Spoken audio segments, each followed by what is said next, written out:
again, one and all. Welcome back to another episode of the simple plot of the podcast, where I try to simplify the plots of games as best as I can. As always, I'm your host Cameron, and I'm going to be talking a little softer in this episode because I totally forgot to record an episode, and this is literally, well, right now it's 12:23 in the morning, the day that this episode goes up. So that's how late I am to this. So I'm literally recording this last minute. But I figured a good game I could cover last minute is something I actually know a good deal of, and that is Legend of Zelda Twilight Princess, because so here's the thing with the games I was going to cover. I put a bunch in a wheel because I was like, oh, I'll just pick from the wheel or whatever. And it landed on Crash Bandicoot. And I was like, maybe I could talk about that. But then I've been getting a lot of Twilight Princess content all over like my TikTok feed and all that. So I was like, you know what?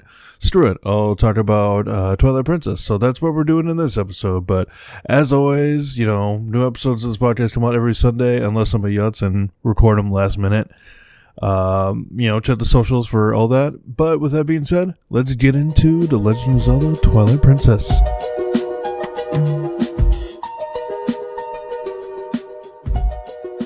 So, as always, before we get into the plot of Twilight Princess, we gotta go through the logistics of stuff. Legend of Zelda Twilight Princess, according to Wikipedia, is a 2006 action-adventure game developed and published by Nintendo for the GameCube and Wii. Originally planned for release exclusively on the GameCube in November 2005, Nintendo delayed the release to refine the game, add more content, and port it to the Wii. The Wii version was a launch game in North America in November 2006, and in Japan, Europe, and Australia the following month.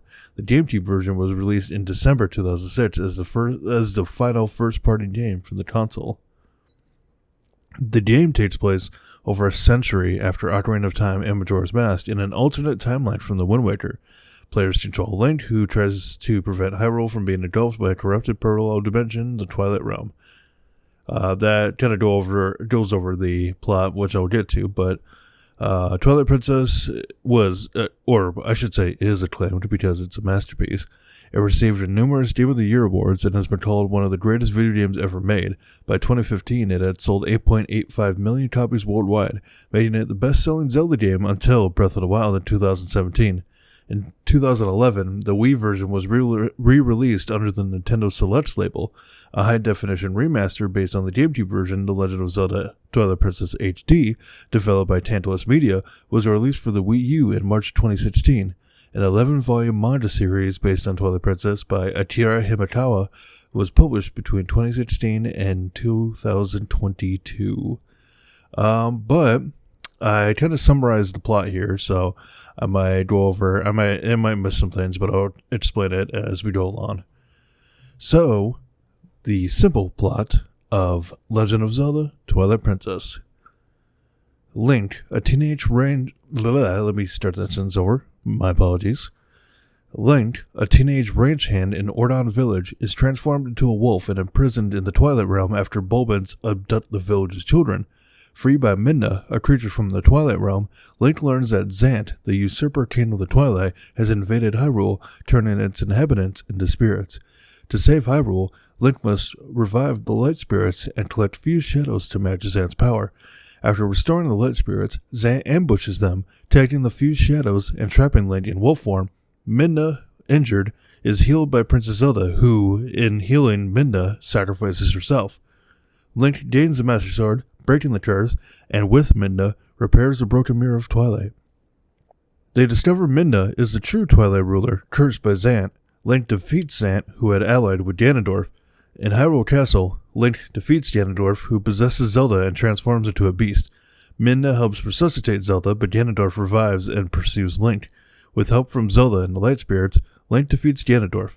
Midna is revived, returns to her true form, and destroys the Mirror of Twilight, severing the link between the realms.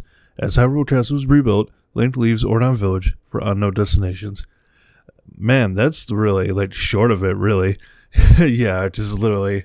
One funny thing I thought of is, the part where Zant ambushes you and basically leaves Minna to die, you gotta rush to Hyrule Castle as Wolflink to get her healed. And the joke I just thought of, and some of you might get it from TikTok, is you're looking for Princess Zelda, and you're just like, "Oh, Princess, Princess, where are you? You can run, but you can't hide."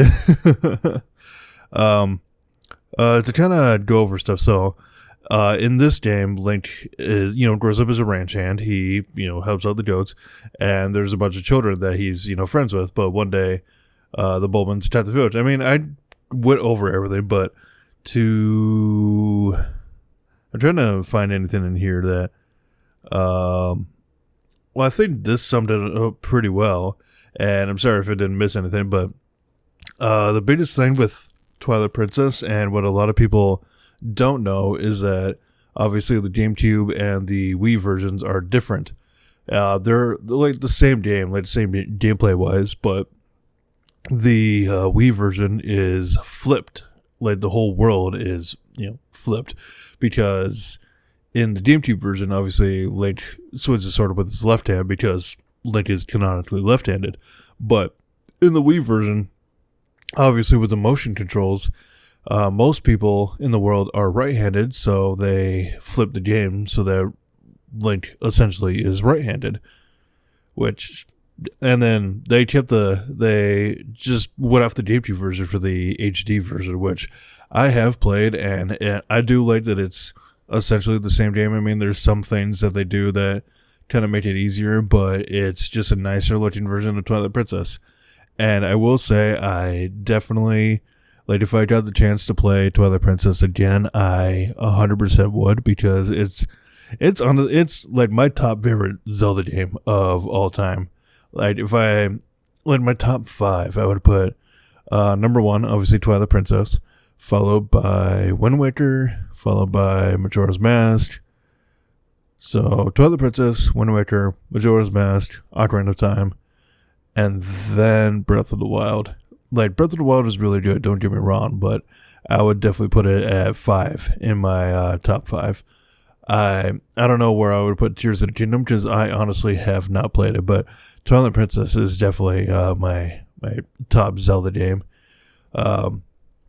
But yeah, there's not really much I could go over, and I guess this is kind of a shorter episode, and it kind of makes sense that I did a shorter episode on this, because there's not really a whole lot to go into. I mean, I simplified the plot. I mean, what more do you want from me? I'm only one man.